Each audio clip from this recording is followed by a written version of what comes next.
타일 8년차 제동식이라 합니다. 꾸준히 하려면 이제 아파트 동으로 하는 그런 팀으로 들어가가지고 하면 보통으로 하면 몇 시 출근해서 한 몇 시 정도? 보통 7시 정도에 작업을 시작한다고 생각하시면 돼요. 5시 전에 작업을 끝내는 걸로 많이 하죠. 왜냐면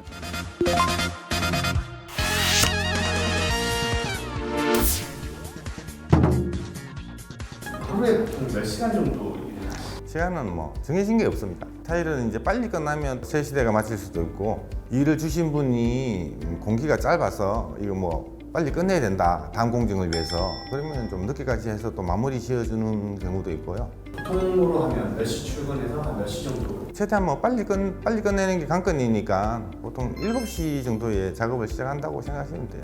뭐 그리고 이제 작업 환경이 아파트 같은 경우는 이제 소음이 나고 이러면 민원이 많이 들어오잖아요. 그래서 보통 보면 이제 출근 다 했다고 생각되는 선에서 뭐 8시 반이나 9시, 그리고 이제 5시 전에 작업을 끝내는 걸로 많이 하죠. 왜냐면 5시 되면 또 퇴근 시간대라.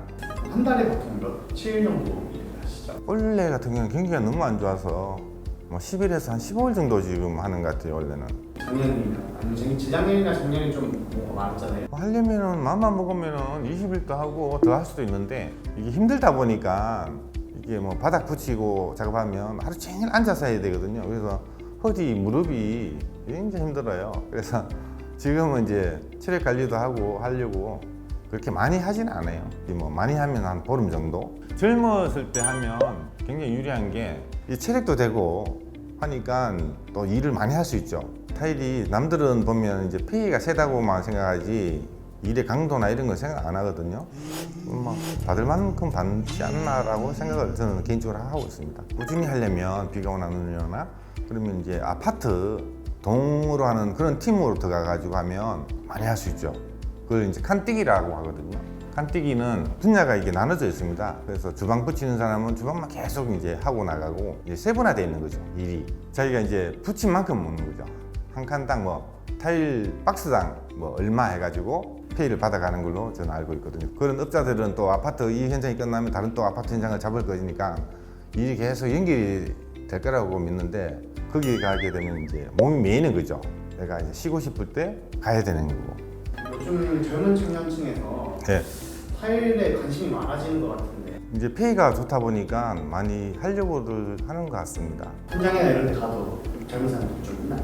기능공들을 데리고 이렇게 하는 이제 회사 같이 이렇게 운영하는 데가 있거든요. 그런데 이제 그런 데는 아파트 같은 경우는 이제 뭐 동이 많지 않습니까? 그런 데는 이제 사람들이 회사 쪽에서 의뢰를 해서 그쪽에서 이제 기공들을 데리고 와가지고 하는 경우가 있는데, 그런 데는 보면 젊은 사람들이 많이 있는 것 같습니다. 조공이셨을 때는 처음 가면 어떤 일을 했죠? 처음에는 단순 작업을 했습니다. 힘쓰고 단순 작업. 처음 들어갔을 때는 박스 까가지고 타일을 기공이 작업할 수 있게끔 갖다 달라는 위치에 옮겨주고, 타일도 나르고 떠붙이는 용도 나르고 모탈도 나르고, 곰팡이를 하죠.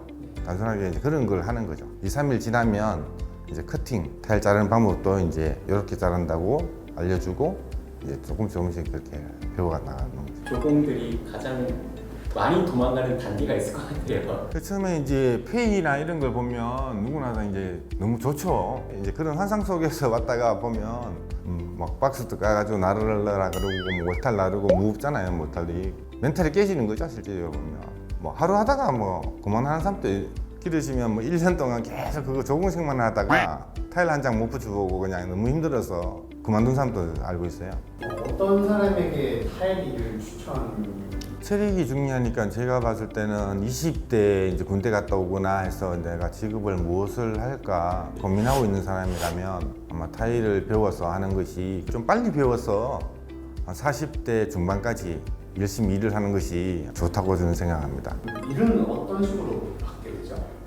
뭐 인테리어 업자나 아까 얘기했듯이 아파트를 맡아서 하는 뭐 그런 업자를 통해 가지고 이제 일을 하게 되는 거죠. 거래처가 있어요. 하는 거래처가. 그래서 이제 계속 이제 일만 계속 깔끔하게만 해주고 마음에 들게 되면 계속 이제 연락이 안 오는 거죠. 개인 인테리어 하는 사람들, 그런 인테리어를 전문을 하는 사람들이 있지 않습니까? 상가는 많이 있으니까 전국에. 그런 사람들이 이제 인테리어를 받았을 때 화장실이나 주방 이런 쪽으로 이제 타일을 작업을 해야 될 경우가 있을 때 자기가 알고 있는 사람들을 불러서 이제 일을 주는 거죠. 주변에 인맥이 아무도 없는 상태라고 하면 뭐 인테리어 가게들 있잖아요. 그런데 그냥 무작정 찾아가서 저 하고 싶어요라고 얘기해도 되는 걸까요? 민주주의 사회이다 보니까 얼마든지 할 수 있어요. 그렇지만은 그렇게 해서 아마 일을 따기는 힘들 거라고 생각합니다. 근데 직업병 같은 게 있으실까요? 허리, 무릎 이쪽이 굉장히 안 좋아지죠. 또 바닥 타일 안 하시는 분들도 있어요.